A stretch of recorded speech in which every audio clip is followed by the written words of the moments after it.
అందరికీ నమస్కారం. నా పేరు శ్రీధర్ బాబు, ఐఏఎస్. నేను ప్రస్తుతం ఉత్తరకాశీ జిల్లాకు కలెక్టర్‌గా పనిచేస్తున్నాను.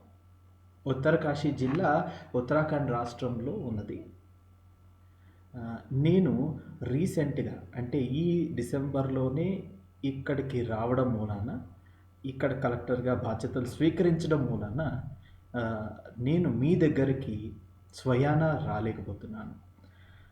రాలేకపోయినా ఈ వీడియో ద్వారా మీ అందరితో ఇంకోసారి మాట్లాడగలగడం నాకెంతో సంతోషాన్నిస్తుంది. ముఖ్యంగా థ్యాంక్స్ టు గంపా నాగేశ్వరరావు గారు, thanks to Pattabhiram uncle for giving this opportunity. ఇక విషయానికొస్తే, మనిషి ఏది అనుకున్నా అది సాధించి తీరతాడు అని నమ్మే వాళ్ళల్లో నేను మొదటి వ్యక్తిని. మనలో చాలామందికి వారి శక్తియుక్తులు తెలియవు. మనలాగా మామూలుగా పుట్టిన బిల్ గేట్స్ అయినా సరే, ధీరుభాయ్ అంబానీ అయినా సరే, ఆ విషయానికొస్తే 10 మందితో భేష్ అనిపించుకున్న ఎవరైనా సరే గొప్పవాళ్ళు అవ్వగలిగితే మనం కూడా అలా అవ్వగలం. చరిత్రలో చిరస్థాయిగా నిలిచిపోవాలంటే ముందు మనలోని శక్తిని మనం తెలుసుకోవాలి. నా అనుభవంతో ఒక విషయం చెప్తున్నాను. అదేమిటంటే, మనలోని శక్తి ఇంత అంతా కాదు, అంతులేనంత. మనసులో ఏదైనా బలంగా అనుకుంటే దానిని నెరవేర్చే సత్తా మనకి ఉంటుంది. ఈ నిజాన్ని మీరు నమ్మాలి, నమ్మి తీరాలి. అయితే విచారించాల్సిన విషయం ఏమిటంటే, మనకి అంతులేనంత శక్తి ఉందని మనకే తెలియదు. హనుమంతుడికి తన శక్తి గురించి ఎలా తెలియదో మనకి కూడా మన నిజమైన శక్తి గురించి తెలియదు. ఆంజనేయుడికి తన శక్తిని తెలియజేసేందుకు జాంబవంతుడు, అంగదుడు లాంటి వారు ఎంతోమంది ఉన్నారు. కానీ మన శక్తి గురించి మనకు తెలిపేవారు ఎవరుంటారు? మేమున్నాం. ఇంపాక్ట్ ప్రోగ్రాం ద్వారా మీ శక్తి ఇంత అంతా కాదు, అంతులేనంత అని చెప్పేందుకు మేమందరం ముందుకొచ్చాం. ప్రతి శిలలో ఒక అద్భుతమైన శిల్పం ఎలా దాగి ఉంటుందో, మనందరిలో మనకే తెలియని ఒక అద్భుతమైన అపరిమిత శక్తులు గల ఒక గొప్ప వ్యక్తి దాగి ఉన్నాడు. ఆ గొప్ప వ్యక్తి ఏ పనినైనా సాధించగలడు. అసంభవం అనే పదానికి అర్థం తెలియని వాడతను. అనుకున్నది సాధించగలిగే ధీరుడతను. మీలోని ఆ అపరిమిత శక్తులు గల ఆ వ్యక్తిని జాగృతం చేసే ఉద్దేశమే నా ఈ చిన్ని ప్రయత్నం. నేను ఇప్పుడు మీకు 1-2 విషయాలు టైం పర్మిట్ చేసేంత వరకు మాట్లాడతాను. 1 కష్టపడడం గురించి, 2 లక్ గురించి మాట్లాడతాను. అందరూ కష్టపడతారు. ఒక రిక్షా తొక్కే అతను కష్టపడతాడు, ఒక రోజు కూలీ కష్టపడతాడు, ఒక కలెక్టర్ కష్టపడతాడు, ఒక ప్రధానమంత్రి కష్టపడతాడు, ఒక ఇంజనీర్ కష్టపడతాడు, ఒక డాక్టర్ కష్టపడతాడు. వీళ్ళందరూ కష్టపడే దానిలో తేడా ఉంది. రోజు కష్టపడుతున్నారు కాబట్టి వీళ్ళు సుఖపడతారు, కానీ వీళ్ళు సుఖపడే దాంట్లో కూడా తేడా ఉంది.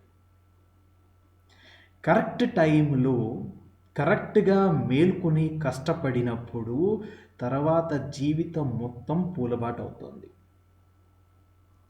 ఒక ఉదాహరణ చెప్తాను. రిక్షా తొక్కే అతను పొద్దున్నుంచి సాయంత్రం దాకా కష్టపడుతూనే ఉంటాడు. ఒక కలెక్టర్ కూడా పొద్దున్నుంచి సాయంత్రం దాకా కష్టపడతాడు. కానీ సమాజంలో ఎవరికి ఎక్కువ గౌరవం? పర్హాప్స్ కలెక్టర్ కష్టపడే దానికంటే కూడా రిక్షా తొక్కే అతనే ఎక్కువ కష్టపడతాడేమో. కష్టంలో తేడా లేకపోవచ్చు, కానీ వాళ్లకు లభించే గౌరవ మర్యాదలు, వాళ్లకు ఉండే పేరు ప్రతిష్టల్లో చాలా ఎక్కువ తేడా ఉంటుంది. కరెక్ట్ టైంలో మేల్కొని కష్టపడినప్పుడే ఫలితాలు బాగుంటాయి. ఆ విషయం మీకు చెప్పాలనుకున్నాను, అదే చెప్తున్నాను. ఫర్ ఎగ్జాంపుల్ నాదే తీసుకోండి. నేను 30 సంవత్సరాల లోపల 2 జిల్లాలకు కలెక్టర్గా చేశాను. విద్యార్థి దశలో ఉన్న మనమందరం, మీరందరూ ఎక్కువ సమయం మీ భవిష్యత్తు గురించి ఆలోచించాలి.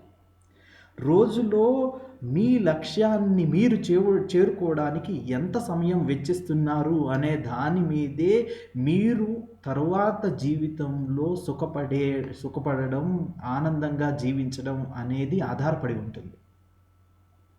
అందుకని సీరియస్గా ఆలోచించండి.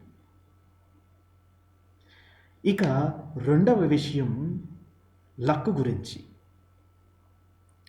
లక్ గురించి నేను మీకు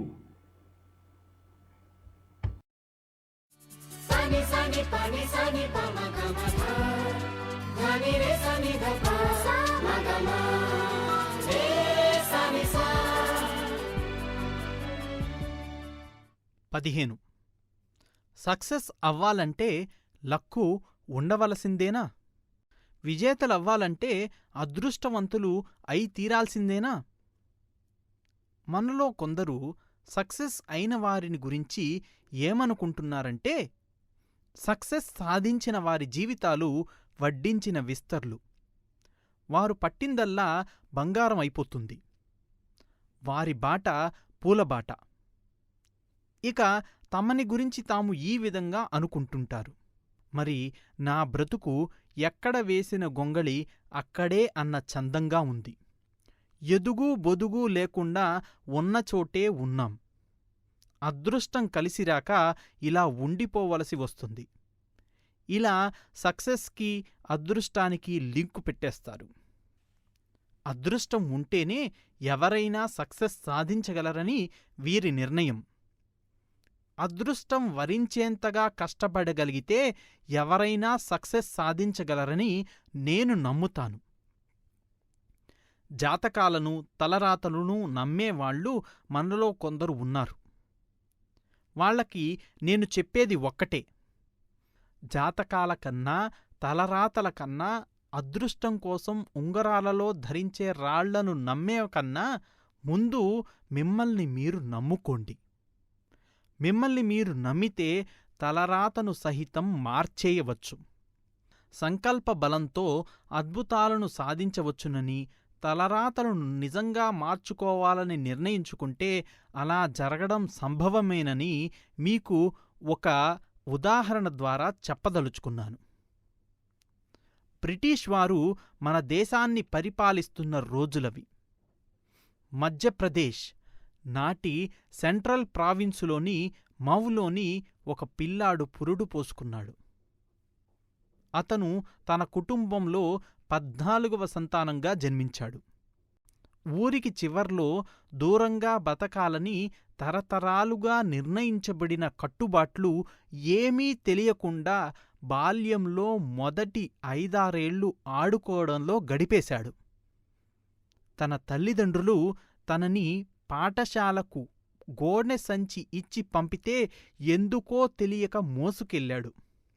ఆ తరగతి గదిలో ఒక మూలన తను తెచ్చుకున్న గోనె సంచి పరుచుకుని దానిమీద కూర్చోమన్న శాసనాన్ని పూర్తిగా శిరసావహించాడు. ఆ మూలన చెత్తాచెదారం ఉందని నోరు కూడా విప్పేవాడు కాదు. ఆటల సమయంలో మిగతా ఉన్నత కులాల పిల్లలతో ఆడుకోకూడదని చెప్పబడితే ఆశ్చర్యపడ్డాడు. దాహం వేసినప్పుడు నీళ్ల బిందె ఎదురుగా కనపడుతున్నా వెళ్ళి దానిలో నుండి నీరు తీసుకొని తాగే అదృష్టం లేదని తెలుసుకొని కృంగిపోయాడు. ఎవరైనా నీళ్లు పైనుండి పోస్తే ఆ నీళ్లని దోసిట్లో మాత్రమే పట్టుకుని తాగాలన్న రూల్ని త్వరగానే నేర్చుకున్నాడు. నీళ్లు పోసేందుకు ఎవరూ ముందుకు వచ్చేవారు కాదు. ఆ పాఠశాలలో పనిచేస్తున్న ప్యూన్ చివరికి నీళ్లు పోసేందుకు కుదర్చబడ్డాడు. ఎప్పుడైనా ఆ ప్యూన్ సెలవు తీసుకుంటే ఆ రోజు ఇక ఆ పిల్లాడికి నీళ్లు ఉండేవి కావు. దప్పికతో రోజు మొత్తం గడపవలసిందే. ఎదురుగా నీటి కుండ కనపడుతున్నా ఆ నీరు తన గొంతులోకి వెళ్లే మార్గం లేక ఎందుకిలా జరుగుతుందన్న ప్రశ్న ఆ చిన్నారి బుర్రలో కొన్ని వందల సార్లు ఉద్భవించేది. స్కూల్లో మిగతా పిల్లల వల్ల, తనకు చదువు చెప్పే గురువుల వల్ల, తనకు నీళ్లు అందించే ప్యూను వల్ల తను తెలుసుకున్నదేమిటంటే తను అంటరాని వాడట. బ్రహ్మదేవుడు రాసిన తన తలరాత ప్రకారం తను ఎవరినీ అంటుకోకూడదట. తను ఎవరినైనా ముట్టుకుంటే వాళ్ళు మైలపడిపోతారట. తన వయస్సుతో పాటు ప్రశ్నించే తత్వం కూడా పెరిగింది. తను అనుభవించే అవమానాలకు, అవహేళనలకు అసలు అర్థం ఉందా అని ఎన్నో ఏళ్ళు తనలో తాను మథనపడిపోయాడు. బ్రహ్మ రాసిన తలరాతను మార్చడం ఒక్కటే మార్గమని నిశ్చయానికి వచ్చేశాడు. తన తలరాతనే కాదు, తనలాంటి ఎన్నో లక్షల మంది అస్పృశ్యుల తలరాతను మార్చివేయాలని సంకల్పించాడు. అనుకున్నదే తడవుగా తన సంకల్ప బలంతో అహర్నిశలు కృషి చేశాడు. బాగా చదువుకున్నాడు. ప్రపంచంలో ఎన్నో దేశాలను చుట్టివచ్చాడు. బ్రిటిష్ పాలనను ఎదిరించాడు. భారత రాజ్యాంగ నిర్మాణం చేశాడు. స్వతంత్ర భారతదేశానికి మొదటి న్యాయశాఖ మంత్రి అయ్యాడు. అతనెవరో మీకందరికీ తెలుసు.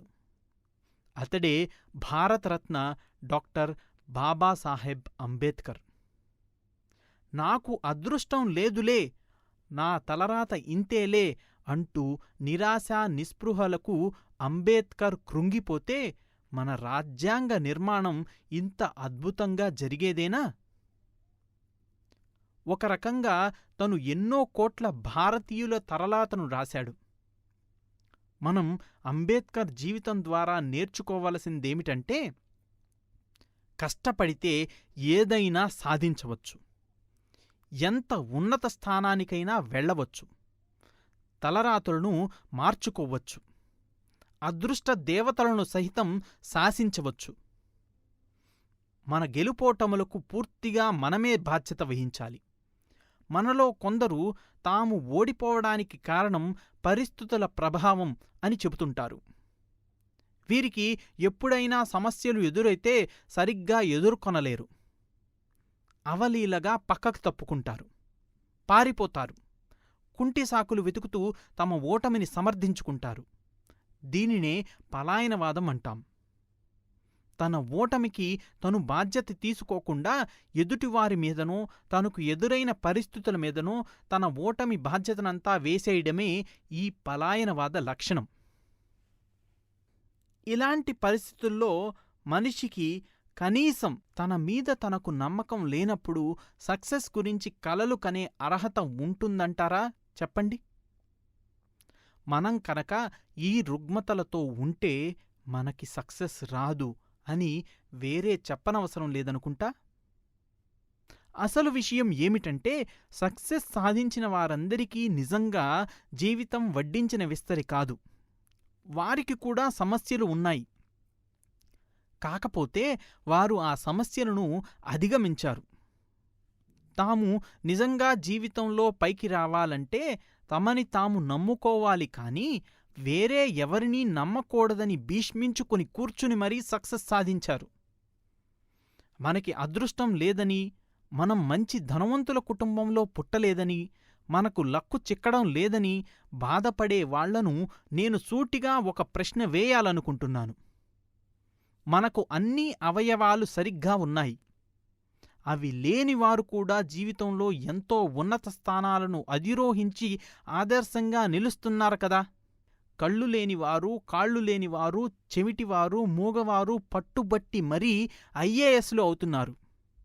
పట్టుబట్టి మరీ అని ఎందుకంటున్నానంటే, వారు ఐఏఎస్ పరీక్షల్లో విజయం సాధించడం మాత్రమే కాకుండా కోర్టుల్లో కూడా విజయం సాధించి మరీ కలెక్టర్గిరి చేస్తున్నారు. నాకు ఇలాంటివారు ఎంతోమంది తెలుసు. ముందు అందరిలాగా ఐఏఎస్ పరీక్షకు బాగా కష్టపడి చదివి ర్యాంకు తెచ్చుకున్న తరువాత వారు ఉద్యోగంలో చేరడానికి ప్రభుత్వం వారి ఆటంకాలు కల్పిస్తుంటారు. కళ్ళు లేని వాళ్ళు కలెక్టర్ కుర్చీలో ఎలా కూర్చోగలరు? కలెక్టర్ అంటే ప్రజల సమస్యలు వినాలి.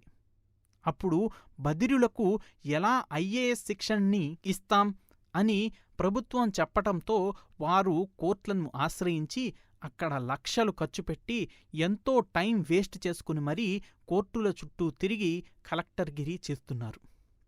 ఇటీవల ఒక బధిరుడు పోరాడగా 2 సంవత్సరాల అనంతరం తనకి ఐఏఎస్ ఇచ్చారని మనం పత్రికల్లో చదివాం. మా బ్యాచ్లో కృష్ణగోపాల తివారీ అనే అంధుడు ఐఏఎస్కి సెలెక్ట్ అయ్యాడు. అతడు మాతో పాటు కలిసి ట్రైనింగ్ చేశాడు. అయితే 4 నెలలు మా ట్రైనింగ్ అయిపోయిన తరువాత మమ్మల్ని కలిశాడు. ఒక్కసారి ఊహించండి కృష్ణగోపాల తివారీ గురించి. ఐఏఎస్కి ప్రిపేర్ అవ్వాలంటే ఎన్ని పుస్తకాలు చదవాలి? ఎన్ని గంటలు కష్టపడాలి? ఒక సర్వే ప్రకారం ఐఏఎస్ పరీక్షలో అన్ని ప్రశ్నలకు జవాబు రాయాలంటే సుమారుగా 150 నుండి 200 వివిధ పుస్తకాలు చదవాలి. ఎలా చదివాడు తివారీ? ఎలా ఐఏఎస్కి ప్రిపేర్ అయ్యాడు? నేను కృష్ణగోపాల తివారీని చాలా దగ్గరగా చూశాను. తన కథని ఎక్కువగా బయటకు చెప్పడం ఇష్టముండదు తివారీకి. తను అంధుడు అంటే ఒప్పుకోడు తివారీ. నాకు మీకు ఏమిటి తేడా అని అంటాడు. అతని గురించి తన సమ్మతితో ఏవైతే చెప్పవచ్చో ఆ విషయాలు చెప్తాను. అతను సాధారణ రైతు కుటుంబంలో పుట్టాడు. తన చదువు బాగానే సాగేది. గుర్తుంచుకోండి, తివారీ ఒక మారుమూల కుగ్రామంలో ప్రభుత్వ పాఠశాలలో చదువుతుండేవాడు. తన 8వ తరగతిలో చూపు మందగించడం మొదలైంది. డాక్టర్లకు చూపించడం లేటయింది. 1 సంవత్సరం ఇలా జరిగింది. తరువాత చూపెడితే డాక్టర్లు చేతులెత్తేశారు. కొన్నాళ్లకు అందరి పిల్లల్లాగా తివారీ ఆడుకోలేకపోయేవాడు. స్కూల్ కూడా మానివేయవలసి వచ్చింది. తరువాత కొంతమంది స్నేహితుల సహాయంతో అతను కాలేజీకి వెళ్ళి వచ్చేవాడు. అప్పుడు తనకి ఐఏఎస్ గురించి తెలిసింది. తెలుసుకున్నదే తడవుగా తాను ఐఏఎస్ అవుతానని ఇంట్లో వారికి చెప్పాడు. వారు కూడా అప్పుడు అంత సీరియస్గా తీసుకోలేదు. డిగ్రీ 2వ సంవత్సరం వరకు కొంత మసకగా కనపడే వస్తువులు పూర్తిగా కనపడడం మానివేశాయి. డిగ్రీ తరువాత తన తోటి స్నేహితులు రైల్వే క్లర్కులకు ప్రిపేర్ అవుతుంటే తను మాత్రం ఐఏఎస్ అంటుండేవాడు. మరొక్కసారి ఆలోచించండి.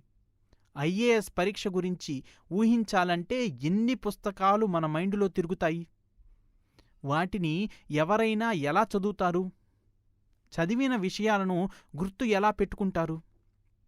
వాళ్ల స్నేహితులు చిన్న చిన్న ప్రభుత్వ ఉద్యోగాలకు సన్నద్ధమవుతుంటే వారిని తివారీ తన దగ్గరకు వచ్చి చదువుకోమని ఆహ్వానించేవాడు. వారిని వారు చదివేదేదో బిగ్గరగా చదవమని వేడుకునేవాడు. వారు చదివేది మొదట్లో చాలా శ్రద్ధగా చెవులు రిక్కించి వినేవాడు. తరువాత ఒక వాక్మ్యాన్ కొనుక్కున్నాడు. వాళ్ళు చదివిందంతా దాని ద్వారా రికార్డు చేసి క్యాసెట్లను తయారు చేసుకున్నాడు. ఎన్ని వేల గంటలు కష్టపడి ఉంటాడు తివారీ! ఎన్ని రోజులు తనకి తాను ధైర్యం చెప్పుకొని ఉంటాడు! అన్ని అవయవాలు సరిగ్గా ఉంటేనే మనం సరిగ్గా చదవలేము. మనకి ఏకాగ్రత కుదరాలంటే ఎన్ని సదుపాయాలు కావాలి? ఉక్కపోస్తుందని, లైటు సరిగ్గా లేదని, పెన్ను సరిగ్గా పనిచేయడం లేదని, ఈరోజు తిండి సరిగ్గా లేదని, కూర్చునే కుర్చీ ఎత్తు తక్కువగా ఉందని, టీ వేడిగా లేదని మనం అనునిత్యం ఏదో ఒక కుంటిసాకు వెతుక్కుంటూ ఉంటాం సరిగ్గా చదవలేకపోవడానికి. నిజంగా అనుకున్నది సాధించాలంటే ఇవన్నీ అవసరం లేదని మనం తెలుసుకున్న నాడే సక్సెస్ మనకి చేరువలోకి వస్తుంది. అన్ని సదుపాయాలు ఉంటేనే సక్సెస్ సాధ్యమనుకునే వారందరూ తెలుసుకోవాల్సిన విషయం ఒకటుంది. అదేమిటంటే సక్సెస్కి కావలసింది సరైన సదుపాయాలు కావు, సరైన దృక్పథం, సరైన యాటిట్యూడ్. రైల్వే కూలీలుగా పనిచేసి సివిల్స్ సాధించిన వారి గురించి నాకు తెలుసు.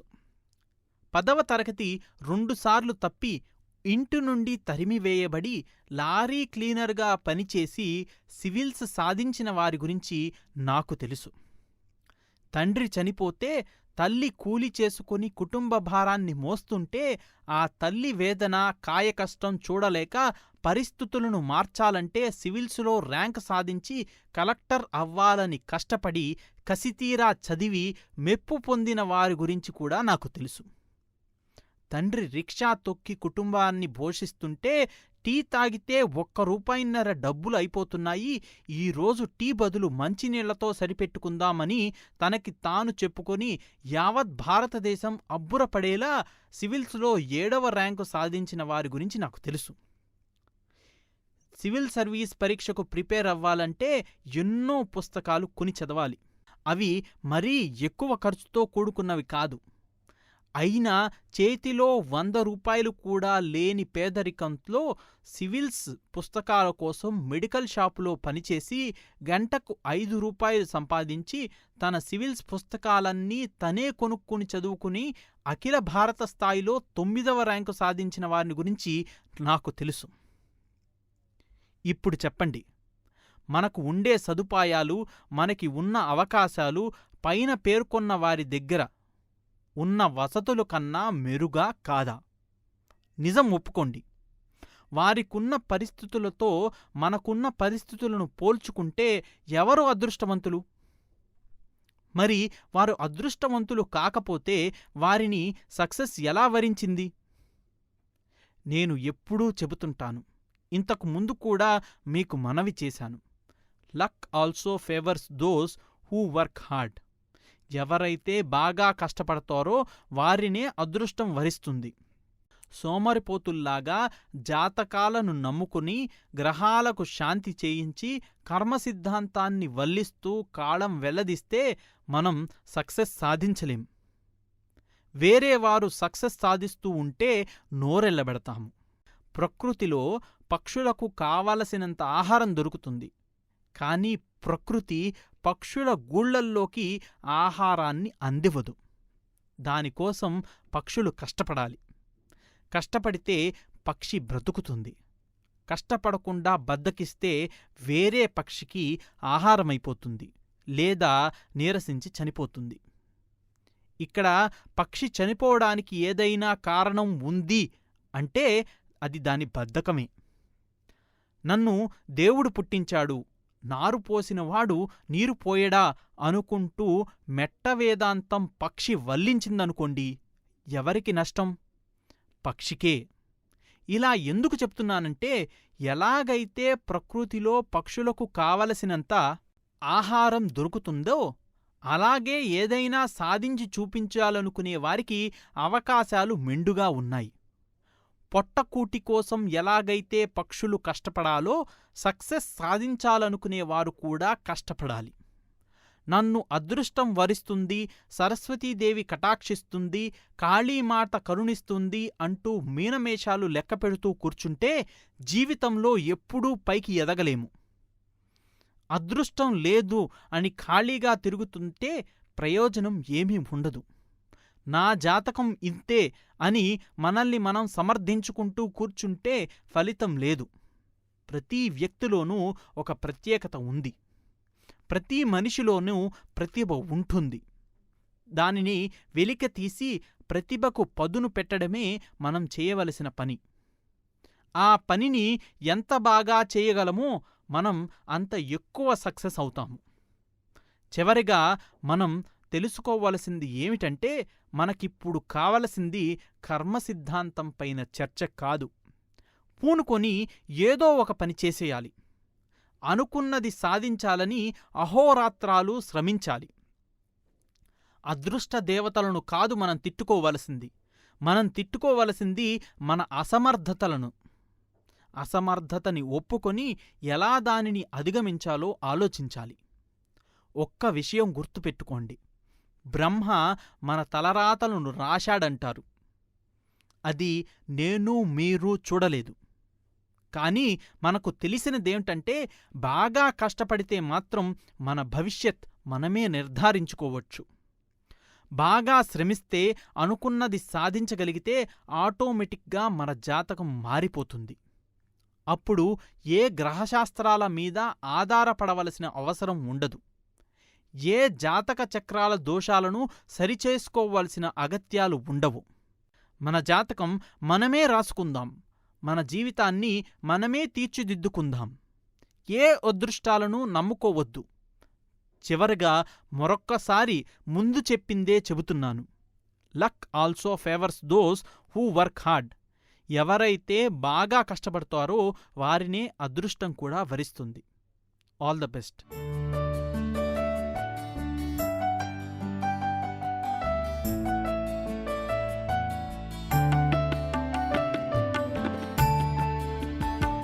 మీరు నన్ను సంప్రదించాలనుకుంటే నా ఈమెయిల్ ద్వారా మీరు సంప్రదించవచ్చు. ఎవరికైనా సివిల్ సర్వీసెస్ డౌట్స్ ఉన్నా కానీ దానిలో నన్ను సంప్రదించవచ్చు.